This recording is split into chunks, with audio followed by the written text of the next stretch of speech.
We do not have something mali tunalenga sisi wote. When the revolution was high and up in arms and in high spirits, we were all focused on the action of parliament in respect to the finance bill. If we give parliament another burden of impeaching William Ruto, it means that it is going to rekindle the spirit of the revolution, and the people will start focusing on the question of impeaching William Ruto. We will go to the streets saying impeach, impeach. We will go to occupy parliament again to tell them you must impeach William Ruto this time round. So that becomes, in my view, becomes another way of rejuvenating the spirit of the revolution. The final one is where we are saying that number one, the resignation has failed. Number two, impeachment has failed. Then we go to factory setting. We go to the second Tuesday of August 2027, where we are saying then William Ruto will go out by the way of the ballot. Then the question is, are we then prepared for the ballot? That is to mean if option one, resignation fails, option two, impeachment fails, we go to the constitutional tool of the elections. How have we prepared our people for option three? Where option three will be the climatization of the entire revolution and the manifestation of the results of the revolution. In my view, I do not think that we are taking proper actions and proper steps towards preparing ourselves for the 2027 elections. In my view, we need to make sure that people get the most crucial tool of making them ready for 2027, and that is the national identity card. The national identity card is the key to the warehouse that will send William Ruto home. How many Gen Zs have registered as a citizen of the Republic of Kenya? The other question is, do we have the facilities that are capable of producing all the IDs that are pending between today and 2027? And don't you think William Ruto will sabotage our revolution by making sure that the facilities are not available? I am proposing that we devolve the process of registration of the people to the counties or to the most minute level that people can easily and expeditiously get registered. That is to mean the equipment that generates the IDs must be removed from Nyayo House, be taken to where people can easily collect them. It should be our priority to push that IDs be issued as many as we can. But again, that William Ruto will sabotage because he knows that is a tool that he cannot evade. The other question is, when you look at the question of the Election Act and the role of the people requirement to register as a voter, I was asking myself today, how many things am I able to do as a Kenyan on the face or the fact of just holding an identity card? If I have an ID, I can get a visa. If I have an ID, I can withdraw M-Pesa. If I have an ID, I can do a lot of things. Why is it so difficult, and why is it a requirement that for me to vote, I must be registered? I must have a vote. I must have. There must be a rigorous process which must be rolled in a clandestine manner for me to be able to vote. What is the role of the ID? Why can't I just go and vote? Why can't the register be generated on that basis? That if you have an ID, you are registered to vote. Those are some of the things that we might think and might impact or call for for the amendment of the entire electoral laws.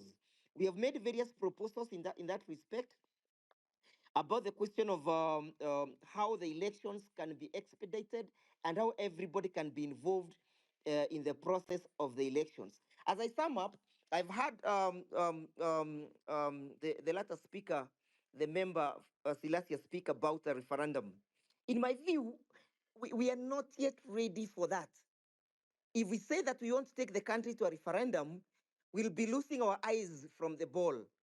We'll not be able to keep the eyes on the ball. The eyes on the ball is the fate this country is where William has taken this country. We must fix William Ruto if we want to fix the country. If you want to fix the economy of this country, fix William Ruto. If you want to fix the education system of this country, fix William Ruto. If you want to fix the agricultural sector of this country, fix William Ruto. If you want to fix the transport industry, fix William Ruto. If you want to fix the manufacturing industry, fix William Ruto. William is a problem that this country has. It's a cancer that is ailing this country. And therefore, at the moment, our focus should be, how do we get William Ruto out of office? We have, in the past, been able to put a spirited fights in court, if I may report. For example, there's a pending matter that is before the court today about the finance bill and about the participation of the IMF. We have gone to court asking the Treasury not to sign any further agreement either with the IMF or with the World Bank. That matter was reported in the Standard today. I am actually the petitioner, the Mount Kenya jurist, which the chairman is also the petitioner, another group of advocates. So we are saying that we should be able to push for change from our own perspective and from where we are. For example, Willis has made very, very, very able submissions in respect to the extermination of young people by the police. We must be able to tell the country that we have other international instruments that can be able to address the kind of the extermination that the country is doing to the young people in the absence of a domestic remedy. That is to mean, and I echo his words, that we must be able to collect all this evidence, and we must be able to give them a periodic ultimatum that if you will not have prosecuted or charged these guys who are responsible for this within a specific period of time, then we shall be able to put into motion other international instruments. As at now, we should have actually written a letter to the ICC informing them of the situation that is unfolding in the Republic of Kenya, so that these guys understand that we are not just depending on the IPOA or depending on the DPP or depending on the DCI to investigate. The world has become a global stage, so that they understand that in the absence of your investigation, we have other international instruments playing that role. I agree with Willis that when a police officer retires, haidangi nyumbani na hizo bunduki, anaenda kivyake, and we shall go for them where they shall be at the time at the time when these processes shall be unfolding. In my final submission, it is true that if you took a debt and the debt was registered in our books, and the data is not reflected in this country anywhere in either project, then you should be prima facie liable for that particular debt. The country should not be made to carry the burden of those individuals who enriched themselves with our public money. The moment you go and take a debt to enrich yourself, you have breached the social contract between myself and yourself. That is to mean the liabilities that accrues therefrom from that particular debt are accrues to you as an individual and not to us as a nation. And finally, what is this William is saying? That is appointing a task force to review the debts. What was he paying? Hasn't he told us that he has been paying debts? Kwani amekuwa akilipa nini? Has he been paying things that he does not understand and things that he does not know? So in my view, huyu jamaa anatuchezea. We should keep the fire burning. We need to move on. We need to fix William Ruto, and we need to make sure that he understands the question of the sovereignty of the people. The sovereignty of the people is supreme, and that is why we're able to address you at this particular time freely. The moment we dim this light, the moment we fail to support the movement of the revolution, I think the revolution will fizzle out. The young people will get fatigued, and then they will lose the cause. So we must also begin to call other people who are not directly involved in the revolution to also take part by ghost laws. We need even to have strategies of serious economic sabotage. If we know that unauzanga mayai na hii mayai yako inakujanga hii supermarket fulani, we should be able to have a strategy of economic sabotage. It worked very well in America during the civil rights movements. People boycotted, and the effect was felt. If we know a company that sells particular kama ni soda inauzanga, na wewe umetoka huko America na umepewa debt yako na unasupport huyu jamaa, we should be able to say don't take that soda. Why should we not be able to say, ile siku ingine alikuwa huko, nilisikia alipewa sijui mapesa zingine za kampani zingine hapo, sitaki kuzitaja saa hizi mimi, lakini hizo kampuni tunazijua. It means they are supporting, it means they are supporting him.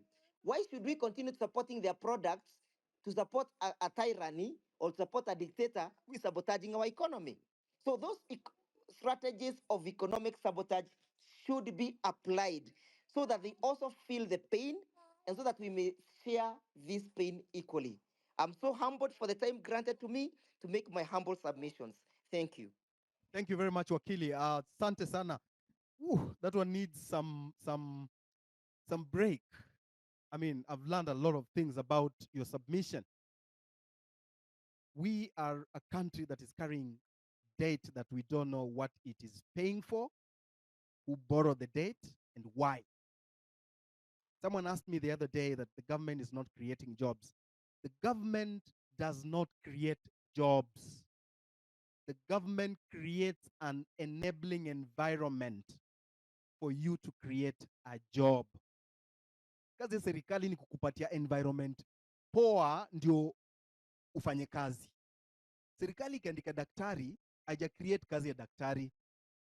Imeandika huyo daktari asaidie serikali ku create enabling environment ya mtu kufanya kazi. So that ukikuwa mgonjwa ukifanya kazi, unaenda kwa hospitali ya serikali, unatibiwa, ndio urudi ufanye kazi. Ukifanya kazi unakuwa productive, then the government comes and tells you, ulienda kwa hospitali yetu, hebu lipa hii tax.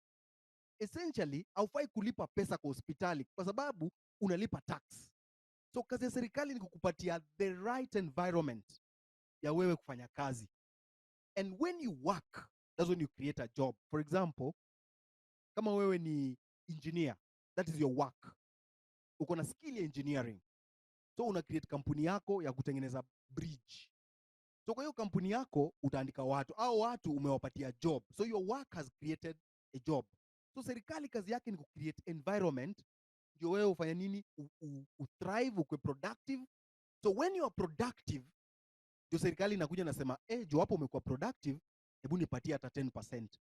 Lakini tuko na serikali yenye inakuitisha 10% hata kama hujakuwa productive. So serikali kama hiyo tunaita predatory government. It is like a predator, ni kama vampire. Aioni ukifanya kazi, uko nyumbani umekaa. Lakini inakuambia file returns. How do you file returns na unataka kazi? Inakuambia file nil returns. Sasa walikuwa wamefika ile level ya wanataka kuangalia kwa M-Pesa yako. Mimi nimekuja kwa inbox yangu, umesema umelala njaa. Nimekutumia 200 ili ujisupport. Wanaingia kwa M-Pesa yako wanasema ulipata 200. Toka hiyo 200 tupatie shilingi 20. Usipopeana hiyo shilingi 20 by 30th of June, wanakufungulia mashtaka. Ile siku utapata job, unaletewa barua unasema haukulipa tax miaka fulani na tunakuitisha penalty ya 80,000. That is predatory government. And we must stand up against this predatory behavior ya serikali yenye tuko nayo saa hii. We must stand. That's why wakili amesema we keep the fire burning. Na kuna strategies mingi. Kuna watu wata protest, kuna watu huko nje, kuna watu wata raise heat hapa kwa digital platforms, kuna watu wata boycott, kuna watu watakuwa na slow inaitwaje, wata go slow. Kesho madaktari wanaenda MOH. It's part of the revolution. Si ati mna separate mnasema hao ni madaktari. Madaktari wanaenda MOH kesho Afya House. Inafaa wale wenye watakuwa waende wa support. That is just putting the pressure. Na aim ya madaktari ni moja, ni kupin, ni kupoke holes kwa hiyo cabinet, kwa sababu hiyo cabinet iko na watu filthy. Jana mwana cabinet secretary fulani ameshikwa huko na bibi ya mtu, amepigwa mangumi. How can a whole cabinet secretary, ule ambaye anabeba value ya country yetu, unapatikana kwa hoteli na bibi ya mtu, unapigwa mangume huko, unaibishwa huko? So it is not true that the president is saying ati cabinet yake ni safi. It is dirty, and I think this is the worst cabinet secretary in the cabinet office in the history of this country. Hata ya Moi haikuwa mbaya hivyo ya 1990. So Tontenas, you said you want to sing something. Can you sing something as we take a cup of water, a glass of water, and then we come back? Yes, sir. I'm on. Can you hear me? Yes, we can hear you, sir. Introduce yourself. Yes, you are a young man. You're a Gen Z. How is music? I'm not a Gen Z per se. I'm a millennial. All right. Yeah, my name is Alan Shioso, but you can simply call me Shio. That's easy.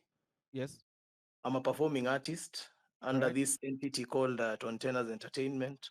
All right. And basically, I do advocacy through All right. performing art. That is playwriting, acting, directing, music directing, and singing. All right.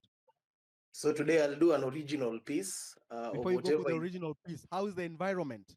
Is the government giving you a good environment to escalate your talent? Not really per se, because as an artist, I believe change Yes. can only come through structures. Yes. And so far, we don't have structures. Even when we try to put up suggestions, Mm-hmm. they are not being followed to the core. So I believe the best way is having structures that will elevate the creative economy, All right. and so that artists can be sustainable. And I'm on course doing that under Kenya Cultural Center, incorporating Kenya National Theatre. And I hope, for starters, this blueprint that I'm trying to put across will make sense, because my passion is creating a sustainable environment for the creative economy. Because as a practitioner in the theatre space, Mm-hmm. as a performer, it's really hard at Mm-hmm. the moment, since even since COVID came in, it has been worse. Mm-hmm. But we keep on All right. pushing. Yes. All right. What about Talantahela? There's something called Talantahela. Talantahela, from my point of view, I've only seen its impact on the awarding of thespians under Kenya Theatre Awards. Mm-hmm. So far, that is what I've seen. But from my point of view, I feel Mm-hmm. awarding theaters at an accolade point of view is not really sustainable.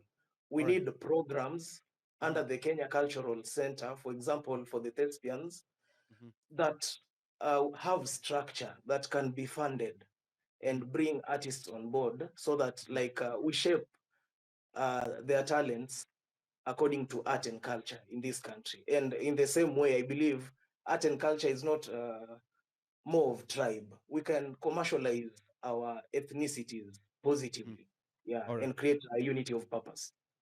Right. Go on. Take it over. Yeah, so this is a rendition of an original on YouTube called Loudest, basically being vocal on matters social, political, and economic matters. But I'll do the vocal part of it. There's the original piece is incorporated with other artists, and it's more of pop and street sound. So stay tuned for Sema Tena. Tunasakanya kado, wanatuibia, tunapigania wax, wanatukazia, wanadai tuko free, wametukalia, pesa zilingia bank zikadisapia, mwananchi yuko njaa, mwenyekiti amekaa akisinzia parliament.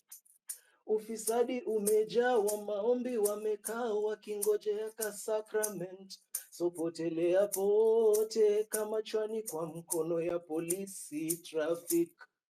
Jam ni kokote, una haki kwa mikono ya polisi culprit. Hey, kula mali ya umma kwa ofisi, tai juu ya kitambi ni ofisi. Tunashika tunachoma mwizi, kumbe kuna mwingine kwa ofisi. Mlishasema ni wakati wa kutenda, mlishasema ni wakati wa kutenda, mlishasema ni wakati wa kutenda, mlishasema ni wakati wa kutenda.